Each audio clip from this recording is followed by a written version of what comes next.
Welcome to episode 42 of Published. Today I'll speak with Greenleaf's Director of Marketing and Branding, Corrin Foster, about the importance of reviews and endorsements. We'll discuss the process of outreaching to potential endorsers, how you can lock down trade reviews and drive up consumer ones, and how all of these things can impact your book sales. Welcome to Published, a podcast by Greenleaf Book Group, where we'll discuss the ins and outs of the publishing industry, from writing a book and finding the right publisher to gearing up for a book launch. And now, here's your host, Greenleaf Book Group CEO, Tanya Hall. Welcome back to Published. In this episode, we're talking about book endorsements and reviews and the importance of both for your book launch. Reviews and cover endorsements draw an audience to your book, making them vital parts of the promotional strategy that serves to pique your potential readers' interest. Choosing the right endorsers and trade reviewers can amplify a successful launch, and consumer reviews only further add to your book's credibility. When someone reads your book, they're pledging their time and focus to it, and they want to know that their investment will be worthwhile. Positive reviews are a great way to sway a skeptical reader into picking up your book. Today we'll examine what makes a great review or endorsement and walk you through how to secure them for your book. Let's get into the interview. All right, Corrin, welcome to Published. Thanks for having me.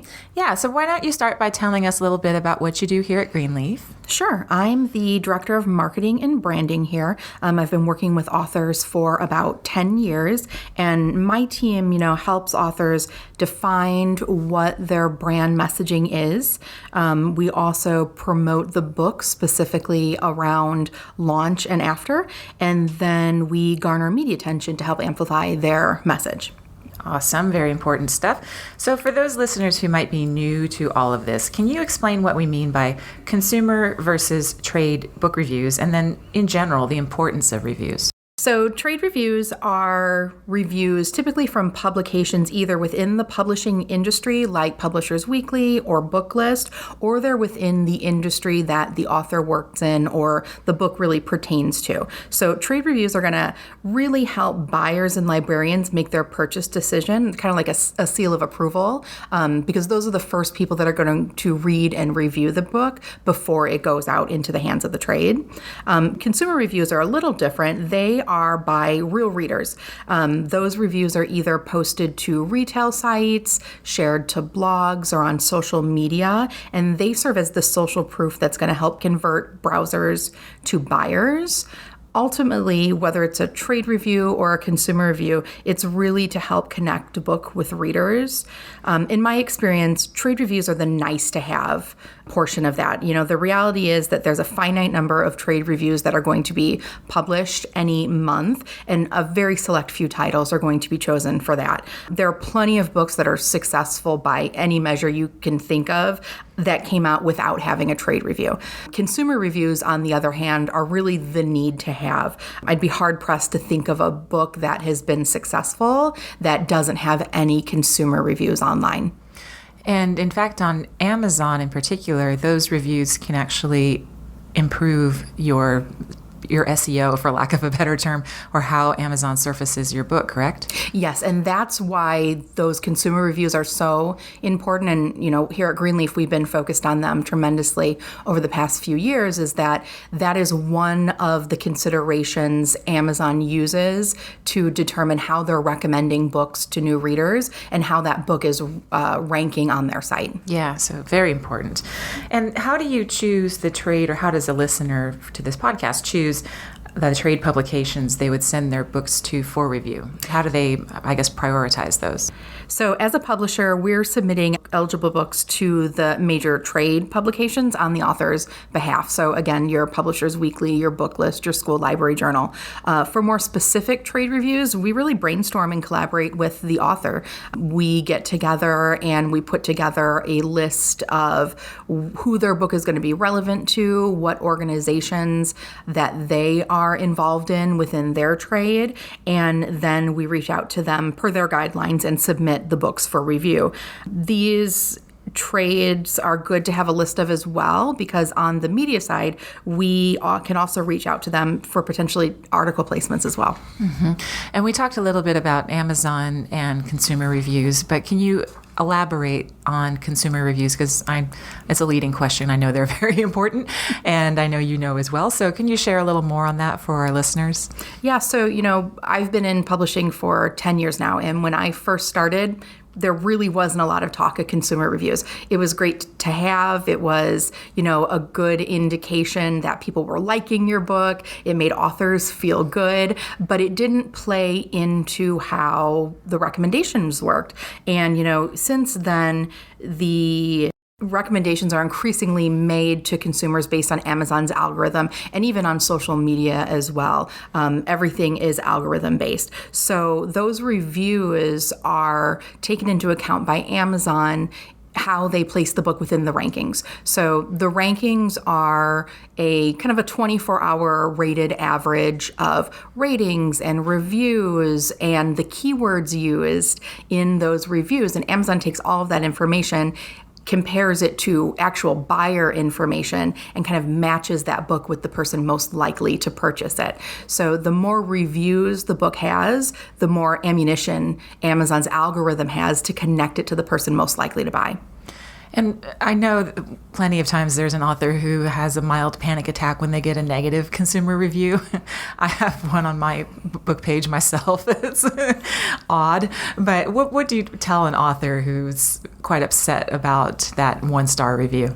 So we usually tell them to not focus on that review, but focus on getting more reviews. Essentially, bury it with the positive. There's also a study that came out about a year and a half ago now from some researchers at Indiana University about product reviews in general. And it basically said that a product on Amazon with negative reviews sells better than products with all positive reviews, because consumers essentially don't believe it when a book has, or any product has, 5 stars and all positive reviews. Surely someone out there is going to dislike the product. So it's that balance. And, 1 or 2 negative reviews on a page, when they're outnumbered by the positive reviews, the consumer is going to take that into consideration and make their purchase decision on the plus side usually. Yeah, agreed. And I think the same way we all had some professors who never gave A's. There's always a reader who's never going to give 5 stars, so don't take it too personally. So what are some ways you've seen authors successfully get consumer reviews? Yeah, so we focus on 3 different campaigns, essentially. The first one we call a seeding campaign, and that's giving away as many books as you're comfortable giving away. You can give away books every single day, and there's still going to be buyers out there for you. So those giveaways essentially seed books for review. You can do that through Goodreads. You can do it through Library Thing. Porchlight Books has giveaways. You can also do it through your social media and collect addresses to give copies of your book to. The second is a more strategic approach by creating a review team, reaching out to the people in your network that you can get to commit to sharing a review and sharing their feedback of the book, and queuing those people up pre-publication so that they've got the book and they're ready to share those reviews around the publication date of the book to give you that initial lift. And then the third thing is we tell our authors, just ask. Most people don't realize how important reviews are to the success of a book. And once you really let them know that those reviews are how we connect with new readers, usually they're more than happy to jump in and share some good words for you. Yeah, it's interesting. That's not necessarily a natural response for an author when someone says, I've done it myself. Someone will message me on LinkedIn and thank me for writing the book and tell me that it's made an impact. And I had to train myself to respond with, would you please write a review on Amazon? It's so kind of you.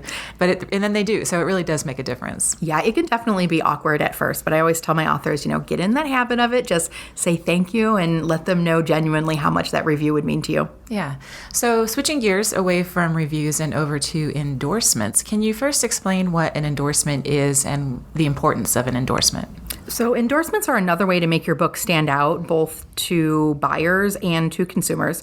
They're short blurbs from credentialed or recognizable individuals that really just sing the praises of the book. They're meant to show that the book's been, vetted or approved by those with the experience or the influence to do that.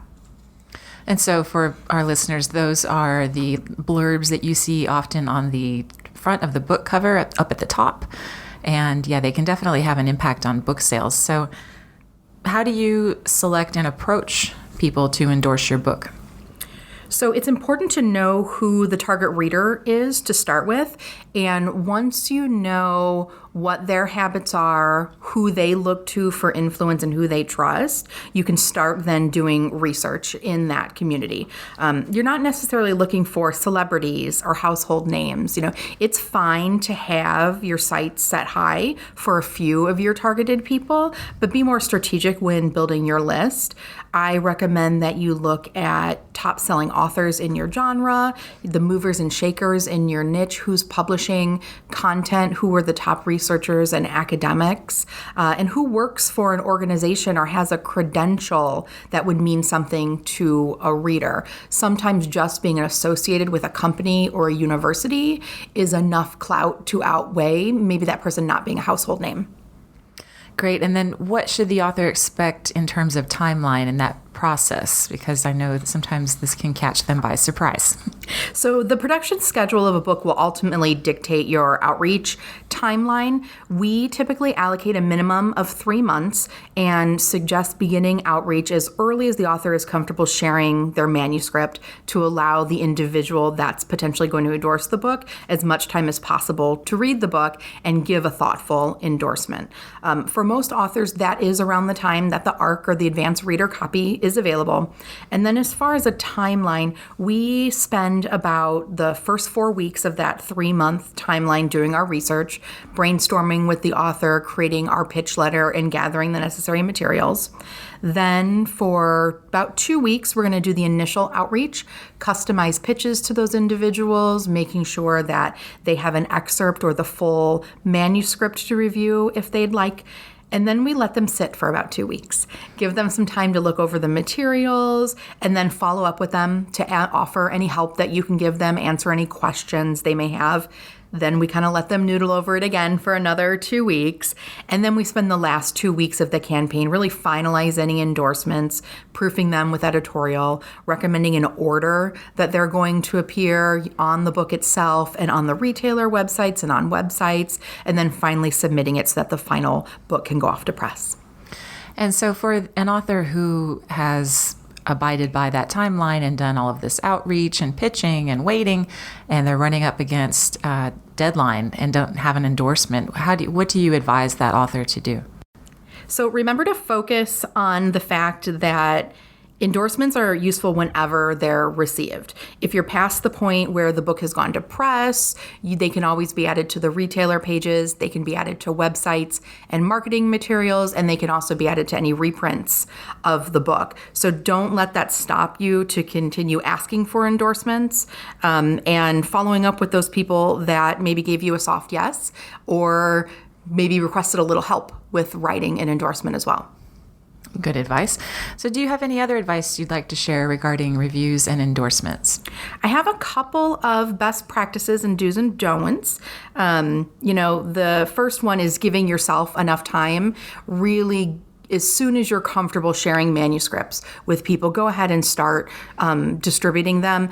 The people receiving them know that they're early in the process and that it's a feedback stage as well. So nothing is set in stone and you can work with them on the endorsement as well. And also be realistic with who you're reaching out to. Again, a few pie in the sky people are great and you can continue to pursue those around the life of the book, but really focus on the individuals that are going to resonate with your target readers so that those endorsements are impactful as possible. And also saying thank you to those individuals that do provide an endorsement. A token thank you, a handwritten note at publication, it really goes a long way with that relationship. And you may even get some additional social shares and network recommendations out of them because you've established that relationship. And a few don'ts as well. Don't write the endorsement for individuals right out of the gate. You want them to speak in a way that's most relevant to their audience and natural to them. So give them that opportunity.